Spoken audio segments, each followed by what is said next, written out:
The X Zone Radio Show with Rob McConnell is largely an opinion talk show. All opinions, comments, or statements of fact expressed by Rob McConnell's guests are strictly their own and are not to be construed as those of the X Zone Radio Show or endorsed in any manner by Rob McConnell, rel-mar McConnell Media Company, the X Zone Broadcast Network, its affiliated networks, stations, employees, or advertisers.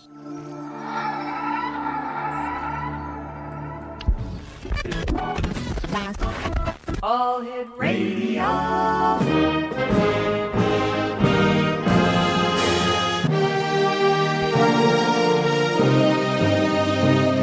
Welcome to the X Zone, a place where fact is fiction and fiction is reality.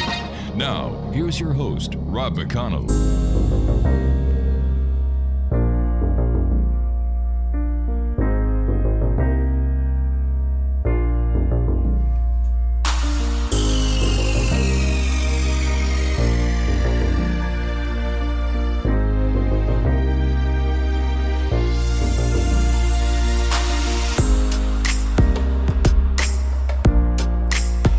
Welcome back, everyone. This is the X Zone. I am Rob McConnell, and we're coming to you from our studios on the escarpment overlooking Hamilton, Ontario, Canada.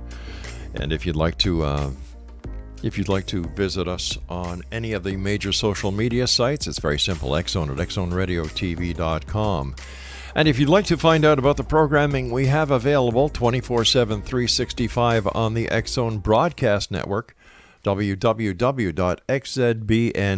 And we're coming to you around the world tonight on the X Zone Broadcast Network, Talkstar Radio Network, Mutual Broadcast Network, Simul Radio, Simul TV, and iHeart Radio. X Zone Nation, my guest this hour is a lady that I've had the pleasure of knowing, well, since my days in St. Catharines at News Talk 610 CKTB. Her name is Ashley, and I call her Lady Ashley because she is one very fine lady, but she's also a witchcrafter. It probably began when Ashley was a child in her backyard. She saw a bumblebee, was convinced it was a fairy, caught the bumblebee, and of course found out that it wasn't a fairy, that in fact it was a bumblebee. But that didn't stop Ashley from believing in magic. Instead, it led to a lifelong belief in all things magical. Magic is with us every day, Ashley says. It isn't just the realm of magic practitioner, witches, or Wicca. It's also the realm of ordinary, everyday people. Joining me now from St. Catharines, Ontario, Canada, is my friend, Lady Ashley. And Ashley, welcome back to the X Zone. It has been too long, dear friend. And thank you for asking me back. And yes, I do agree. It has been too long. But hey, I'm here now, so that's good. Hey, that is great. Ashley, I met you many years ago when you were playing the part of a witch at an event in St. Catharines. And you had children and adults alike mesmerized. What was it, Ashley, that brought you from that little girl in the backyard catching bumblebees, thinking they were fairies, to the Ashley that we know today and who is respected as a white witch? And you were actually known as the White Witch of Niagara-on-the-Lake for many years. I was. Yeah, but that was mainly you. I think part of it, of course, is the fact that I was born in England. I'm British. And I think part of the British culture is you automatically believe in elves, fairies, witches, wizards, warlocks, the whole shebang. Right. And then, of course, we got Gerald Gardner in the 50s, who got the witchcraft laws repealed. And I mean, certainly as I was growing up, don't think for a moment I wasn't coming across a grandmother or an aunt or my mother saying, well, you know, if you do this. So the old wives' tales, I totally grew up with them. And so I think it's only normal that I became a witch, a practicing witch.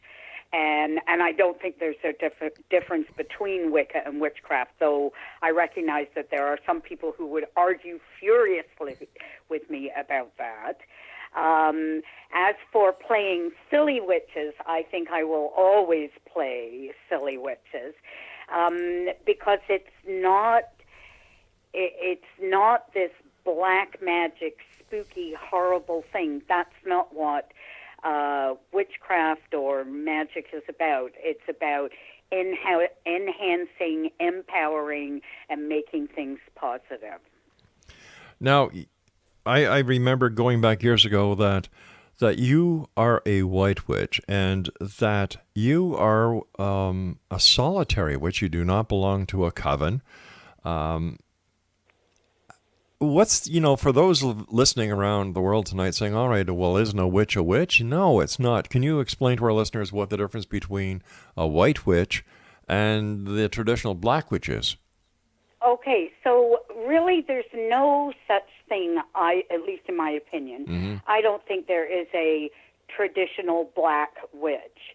I mean, certainly in medieval times, and it's not just in medieval times in Europe that have had witch hunts and witch crazes, and perceived magic as a bad or a black thing, like black as an evil thing. We got bad press yeah. in the Middle Ages and during the Reformation and all of that, and everybody was thinking, anybody who is a witch is evil. Well, we're not. Basically, magic practicing has been going on since prehistoric times. You've always had medicine men, medicine women, shamans, witch doctors and stuff like that. In all kinds of different cultures, way back into prehistoric times, even right up into modern times. The white witch thing is sort of a political statement in that it's like, I don't do black or evil magic. I only do white or good magic. And, of course, there's the cultural, it's like, white is good, black is evil. Well, you see, I also don't even believe that myself, because black isn't evil at all. White means all of the colors, black means all of the colors, you just can't see anything. That's the difference between day and night. The sun is up during the day and the sun is down during the night. Yeah. Yeah. Mm-hmm. Absolutely. So how did you get into being a witchcrafter? I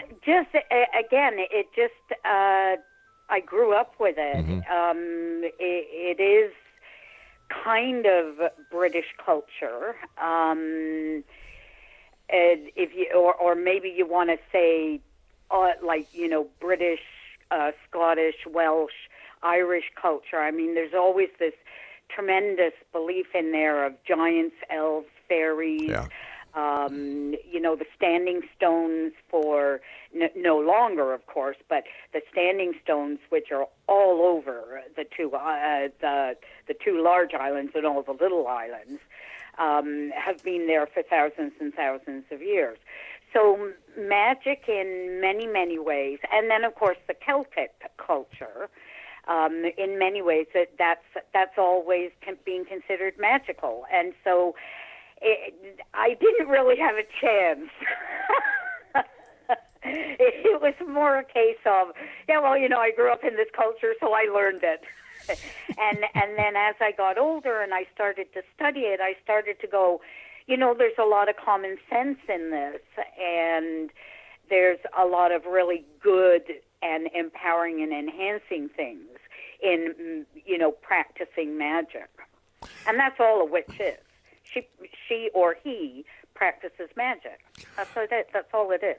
We were talking about the history and how the witches got a bum rap, and the church was the main culprit in branding the witches as well as pagans, because it was a matter of whoever had the most followers was the strongest. And we all know for a fact that the holiday of Christmas was put where it is, and that a lot of Christmas traditions are actually pagan traditions and not Christian traditions. And marketing. Absolutely. They did it a lot better than we did. But at the same time, even though specifically you can look at, as you know, it was a fight between pagans or heathens or the common folk beliefs versus the church in Europe. When you look at witch crazes all over the planet at all kinds of different times, it's not necessarily a religious thing. It's a plague comes and it's like, oh, it has to be those people who are practicing magic. That's what's caused it. They've brought the evil spirits in because those the people who practice magic are the ones who are more closely in touch with the spirit world. And so they get blamed. And that's not necessarily religion. So even though you can talk about, it was religion in the case of Europe, it's not always that. Ashley, stand by, my dear friend. You and I have to take our first break. X-Zone Nation, if you would like to contact Ashley, her email address is ashleysmagic@gmail.com, and there are double S's, ashleysmagic@gmail.com, and that's with double S's. Ashley and I will return on the other side of this commercial break as we continue investigating the world of the paranormal and the science of parapsychology and much more here in the X-Zone with yours truly, Rob McConnell, from our broadcast center and studios in Hamilton, Ontario, Canada. Don't go away.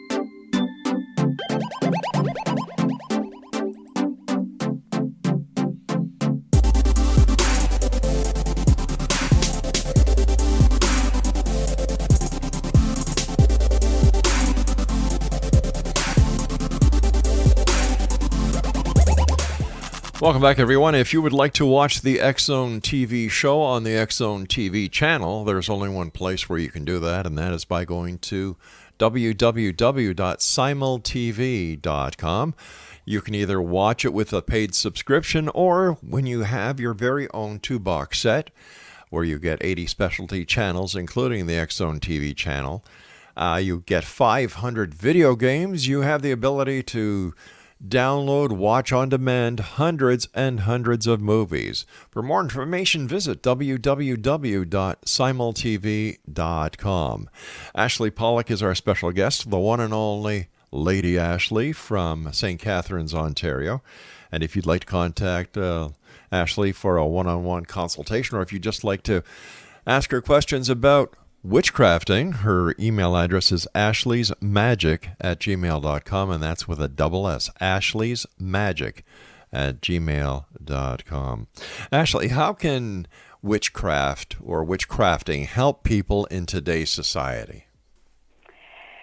Well, one spell, and in fact, you mentioned it just before we started the program, is put cedar in your wallet or your purse or a little bag or a little paper bag or something like that in your purse or your wallet. Cedar is an evergreen herb or tree, okay, and an evergreen has always been considered a money spell.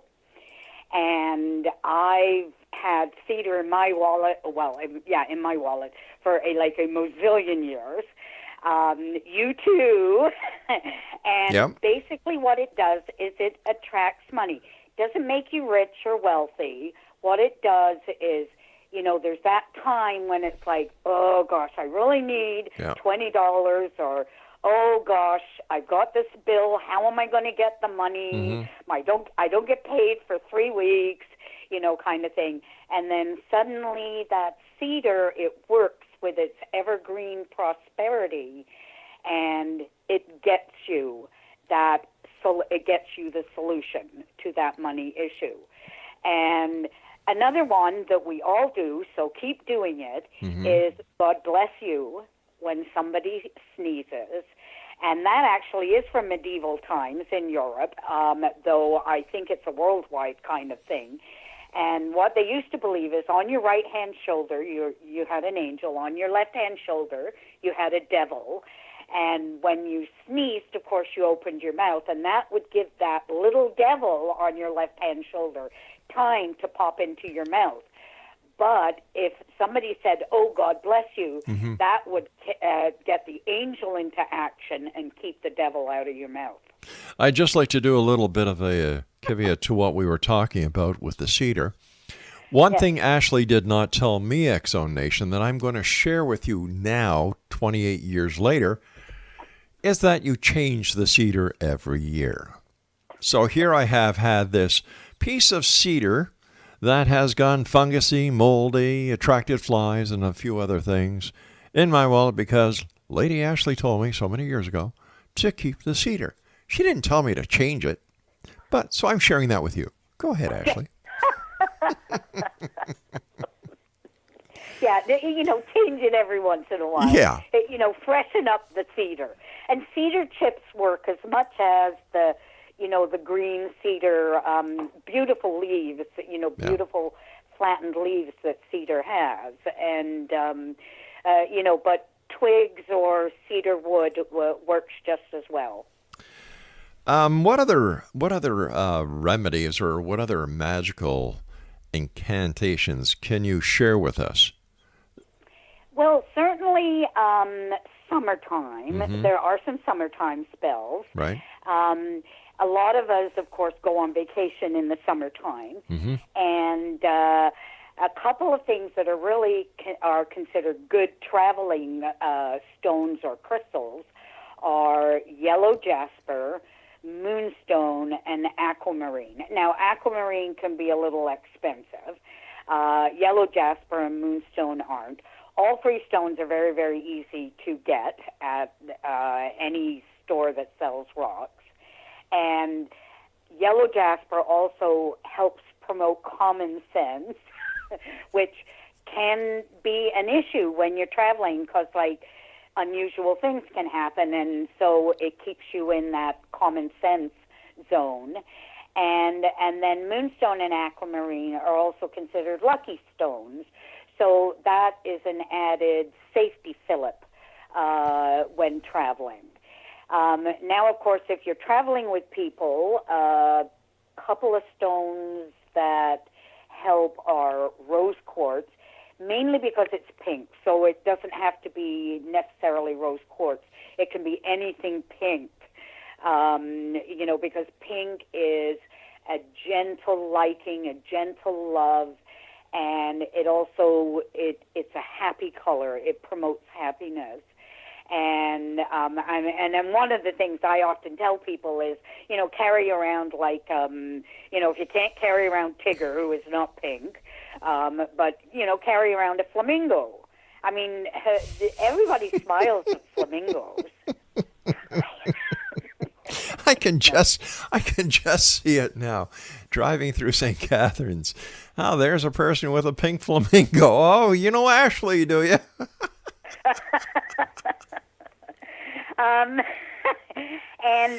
And a couple of other things are, and aromatherapy is very, very easy to do. There's an aromatherapy modern day wise has kind of gotten back into its healing aspects, which I think is fabulous. Yes, it has. But of course, scents and herbs have always been part of the craft of the wise tradition. And peppermint oil, which I know of no one who doesn't like the smell of peppermint. Yeah. Okay, and it's uplifting. If you put a couple of drops of peppermint oil in a glass of water and sip it, it's going to help an upset tummy. Yep. It'll help a headache, and it can improve breathing as well. And for hot days, if you put it in a spray bottle, a couple of drops of peppermint oil into a spray bottle of water, and it's a great cooling spray. And of course, it's all watered down, and it has to be watered down. It's and everybody just loves the scent. I know of no one who doesn't like peppermint. Can I ask you if peppermint schnapps with ice would do the same? Well, yeah, sure, I'm sure. Oh, yeah. Count me in on that one. What is that herb or that fragrance that people spray on their pillows at night to help them sleep? Oh, lavender. That's or it. The Yeah. most usual. Right. The usual one is lavender. Yes. Rose will work as well. Mm-hmm. But rose can also, if you're sleeping with somebody, it can promote, lustiness in the bedroom as well. But lavender is very, very calming. And it certainly does promote sleep. And like peppermint, it can also help relieve a headache too. Is that why people in previous generations, housewives, used to wash their linen in rose water? Oh yes, Yeah. absolutely. And today I use rose water. Now, admittedly, I learned to use it when I was a kid in England. Right. But yes, yeah, you rinse things in lavender water or rose water, and it makes everything smell wonderful. It's nice to see the old ways coming back in this highly technological era that we live in, Ashley. The rose water, the different herbs that people are growing in their own gardens. It seems that as we get more involved with technology, we want to go back to nature. And nothing wrong with that. No, nothing at all. In the sense that because when you get outside and even when you smell fresh cut grass, it's uplifting, okay, and it makes you breathe more deeply. And one of the things about technology is it's very, very, very fast. Yes. And so we become more frantic. We become more anxious. We have to hurry, and then we've constantly got our phones to our heads. I mean, despite the fact that I'm a witch, I also happen to be a computer geek, but I refuse to do with phones what everybody else does with phones. I just will not do it. It's my rebellion, and that was and that actually kind of goes back to me being a solitary practitioner. It's because I'm a rebel, and I've always been a rebel, and that's why it's always good that I'm a solitary practitioner, because I just shake up everybody's booties. And that's why so many people love you, Ashley. Okay. Ashley, stand by, dear friend. You and I have to take our news break at the bottom of the hour. Okay. Ashley Pollock is our special guest, the one and only Lady Ashley, the White Witch of Niagara-on-the-Lake, who now lives in beautiful St. Catharines, and I had the pleasure of working many years in St. Catharines at one of the finest radio stations that I've ever worked at, News Talk 610 CKTB. Ashley and I will return as we continue talking about witches, Wicca, Celtics, ghosts, angels, and much more here in the X Zone with yours truly, Rob McConnell. Don't go away.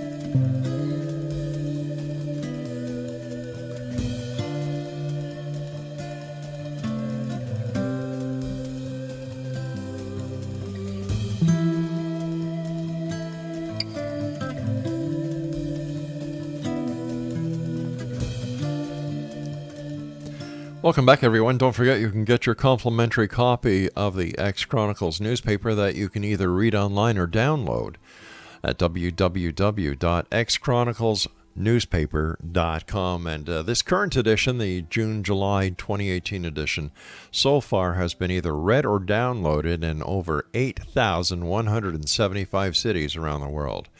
So to one and all, thank you very much for being part of the X-Zone Nation and for, of course, sharing the stories that we share with you in the X Chronicles newspaper. Ashley Pollock is our special guest this hour, X-Zone Nation. If you'd like to contact Ashley for a one-on-one consultation, or if you'd just like to know more about the great mysteries that are out there, especially when it comes to witchcraft, Wicca, and so many other topics that Ashley has become quite an expert in over the years. Her email address is ashleysmagic@gmail.com. That's ashleysmagic@gmail.com, and that's 2 S's in Ashley's Magic. Ashley, colors also play an important part in witchcraft, or being a witchcrafter. And are these some of the colors that we over the years have come to know? For example, purple is royal, red with anger, yellow with cowardice. What are the origins of these colors, and how have they been able to be associated with moods or anything else? Well, certainly traditionally, all of the colors are associated with something positive or something negative.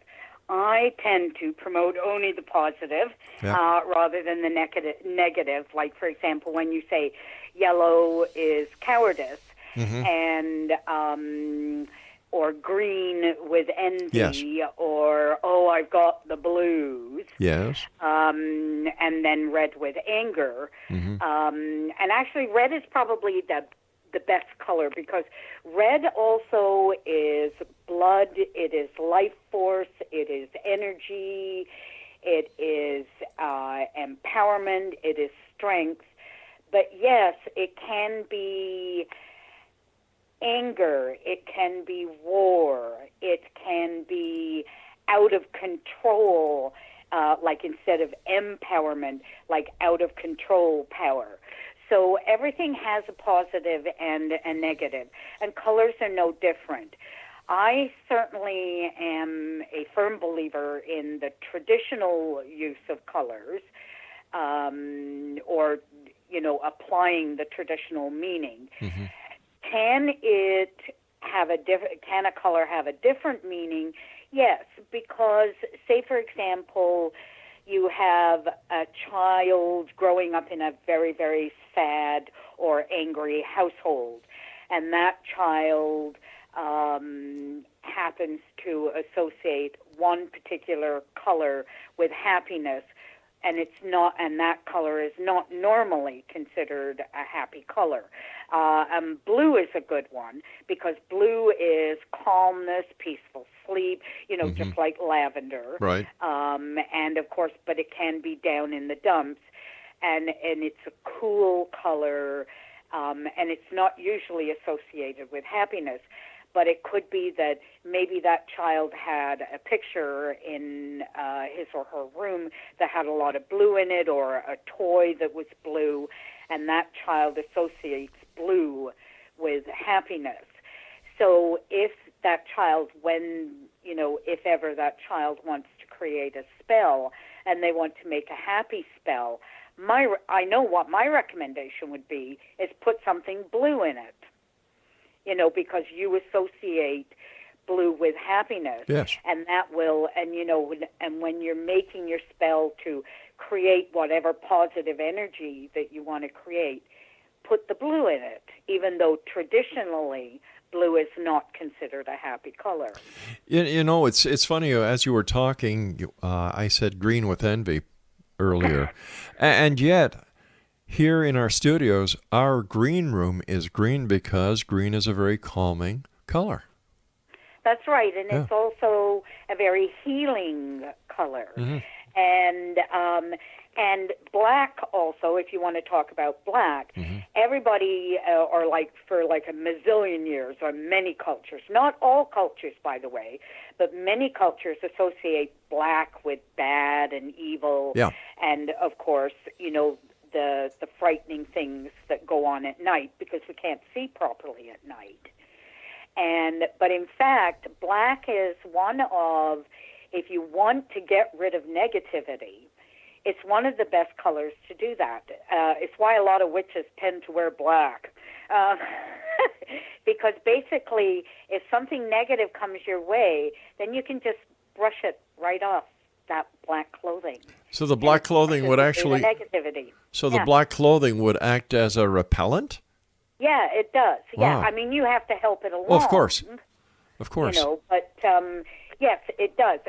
Black it helps you cleanse and banish negativity, but so does white, so do the grays, and so do the silvers. But how and much silver is considered a huge healing color. White is considered a huge healing color. It's also considered a color of innocence. But in Chinese tradition, white is considered the color of mourning for the dead. You know what? That makes sense. No. Yeah.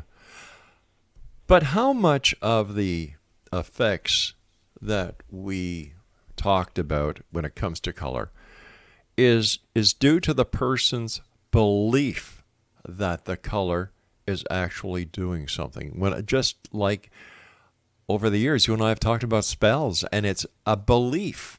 And you told me many years ago, dear, that belief is the strongest power in the universe. Absolutely. If you believe a spell is going to work, or if you make a wish, which could be like a spell, or you say a prayer, which could also be a spell, if you really believe that you make that prayer or that incantation or that wish or just simply a spell, and if you really, really believe, it is going to come true. Now, sometimes it can take a while, or it can move along very gently. If we go back to cedar, cedar doesn't make you, wealthy or rich or anything like that. What it does is an evergreen will gently push things along that, okay, money issues can be resolved. And it's the belief in that. I mean, you could put 5 pounds of cedar in your wallet, and if you think, yeah, that Ashley and that Rob McConnell, they're crazy. Okay. Wouldn't be the first time people have said that. It's not going to work as a spell. Yeah. It just isn't. You have to believe. And you also have to put an effort into making things happen. Oh, yeah. And because that's the other part about what spellcrafting really is it is the power of positive thinking, or visualizing the positive, or focusing or concentrating on the positive. The saying about that you what you eat is what you are, it's the same thing. It's all that same concept. And so that's why belief is such a strong thing. And yes, personally, I feel it is the strongest thing in the whole universe. If you believe that, yes, I am going to do this, I am going to get there, I am going to get this done, you are, sooner or later. It will happen. Absolutely. And that's all the spellcrafting is. I mean, like we wrap it up in, it's a big ritual, or it's something really spooky, or anything. It's what you're doing is you're taking that energy of belief and you are focusing or concentrating it down into, this is what I need to happen. Now, of course, if there's a negative aspect, because invariably people ask about love spells. Sure. Okay. And you want somebody to fall in love with you, but that person has expressed indifference or, no, I don't want to be in love with you. Then if you start to craft a spell to get that person, then it it's no longer quote unquote getting that person. It then becomes entrapment. And that's how easily you can cross that line from being a white witch type person to a black witch type person. Never ever force anybody into doing what you want to do. In fact, I always recommend, if you're going to do a spell, you do it for yourself, and only for yourself. Ashley, stand by, dear. You and I have to take our final break. Exonation, our guest this hour is Ashley. She is a witchcrafter.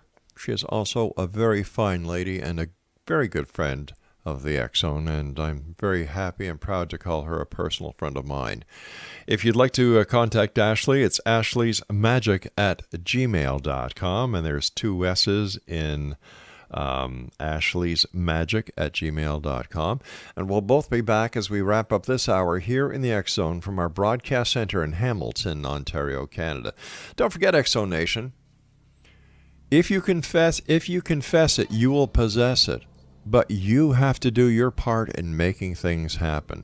Just because you put a picture of a car on your fridge when you don't have a car doesn't mean that by looking at that picture and doing nothing to make it happen, that one day, one morning, you'll find that car in your driveway. It doesn't work that way. We'll be back. Don't go away.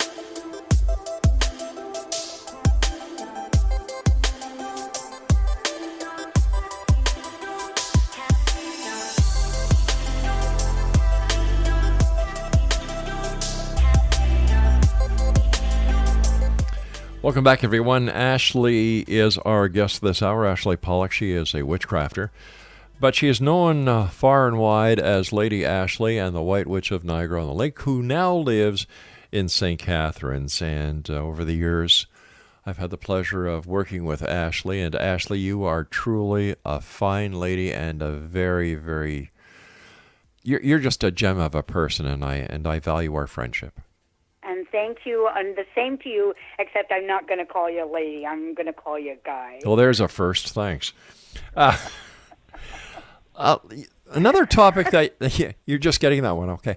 Another topic that you and I used to talk about a lot with the listeners who would call in are angels. Yes. That is one of the most favorite topics that people talk about, and they're as popular today, if not more, than they were years ago. How do we explain that here we are in the year 2018, and as you and I were talking about cell phones and all the electronic gizmos that go along with it, people still believe and talk about angels? Because we have, I think, inner-wise, everybody wants to be in touch with something that is divine. And angels are divine, and they are cross-cultural. They're not just Christian-based. The angels are in every religion in some shape or form. And basically what angels are is they are an embodiment of a particular idea or maybe a bunch of ideas. For example, Michael, who is the Archangel Michael. Right. He is the warrior. He is the savior. He's the angel that just goes out there and beats them and is the big fighter. Yeah, he's the big kahuna. Yeah. Whereas Raphael, who is considered the most healing angel of all, he also was a traveler, okay, and so he's great for, vacations in summertime. But your guardian angels are also very, very important. And very often our guardian angels are people who have passed.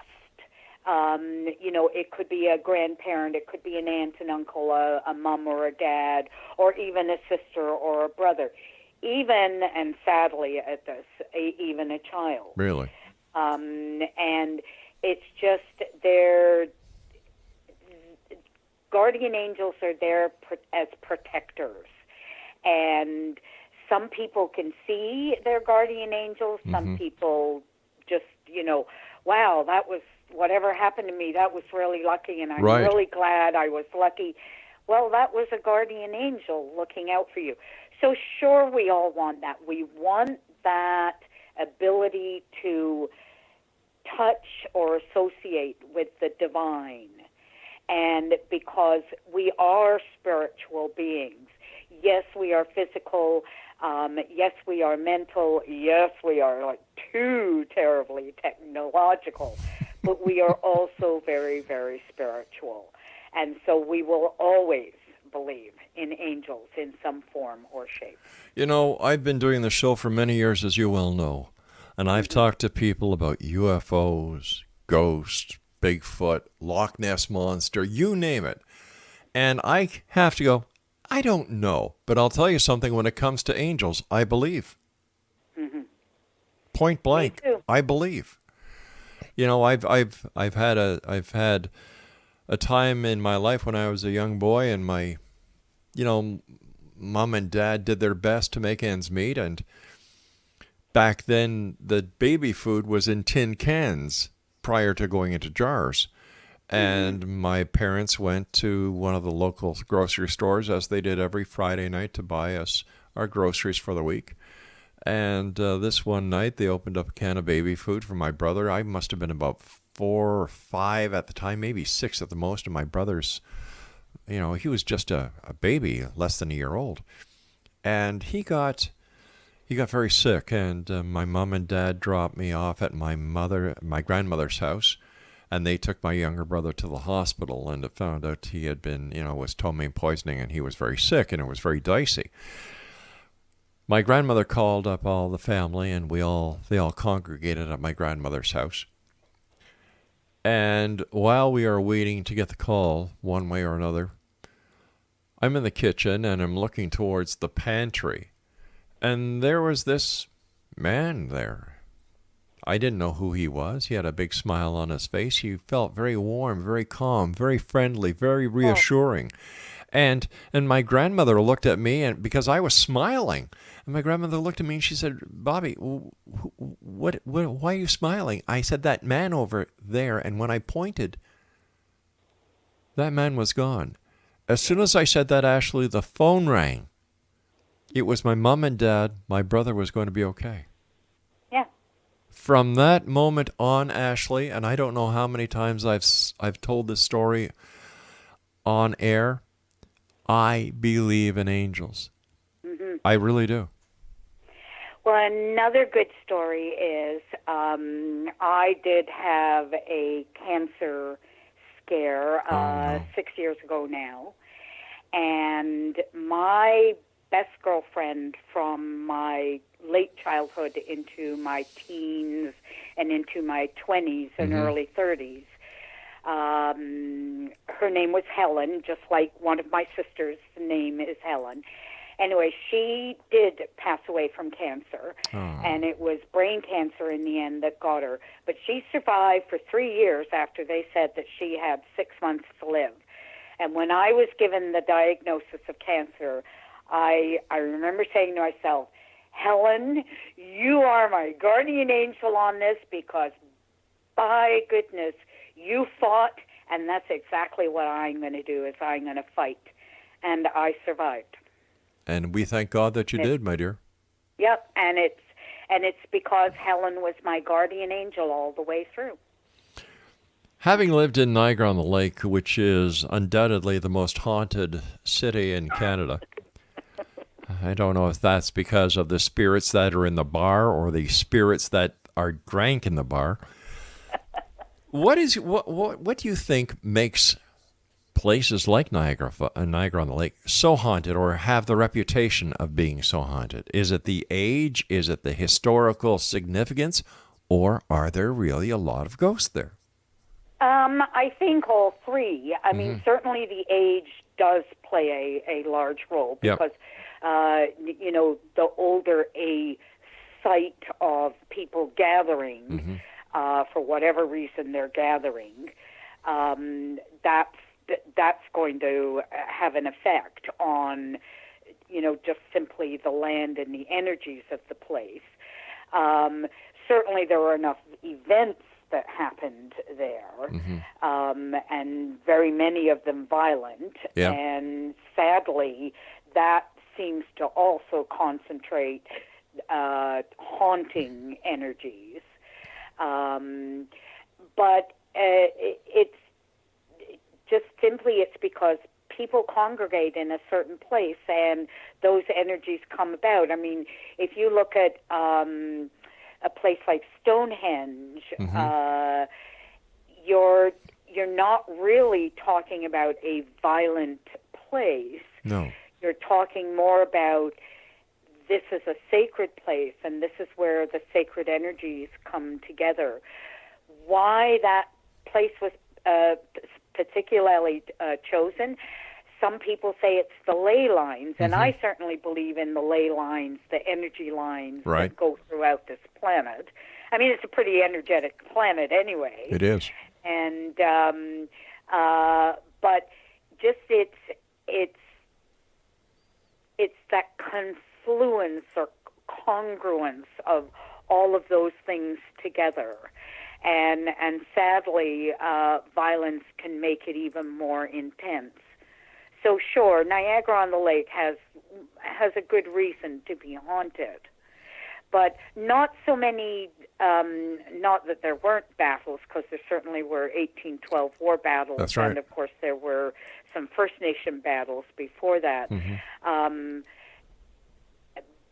But you can go to other places, and you're like an old battlefield that really nobody knows anything about, and you can just like suddenly walk into it and go, whoa, okay, something happened here. Ashley, the time goes by so fast whenever you and I meet. First of all, I thank you ever so much for coming back on to the show. You're always welcomed here on the X Zone. Thank you. How can our listeners contact you? My email, ashleysmagic@gmail.com, and it's with a double S in the Ashley's Magic. And Ashley, thank you once again for all you do. Thank you for joining us tonight, and we look forward to the next time you join us back here home in the X Zone. Okay, super, and thank you. Oh, it's my great. For having me. And hopefully I'll be on soon again. We're going to make sure you are. Okay. You take care of yourself, dear friend. Stay cool. And you too, I will stay cool. Yes, you do. Oh, and happy Canada Day to everybody. And happy Canada Day to you too, Lady Ashley. Okay. Bye-bye, Ash. X Zone Nation, Lady Ashley has been our guest. If you'd like to send Ashley an email, ashleysmagic@gmail.com. And don't forget, there's a double S in that. I'll be back on the other side of the news at 6.5 minutes past the top of the hour as we continue here in the X Zone from our broadcast center and studios in beautiful Hamilton, Ontario, Canada. My name is Rob McConnell. Don't go away.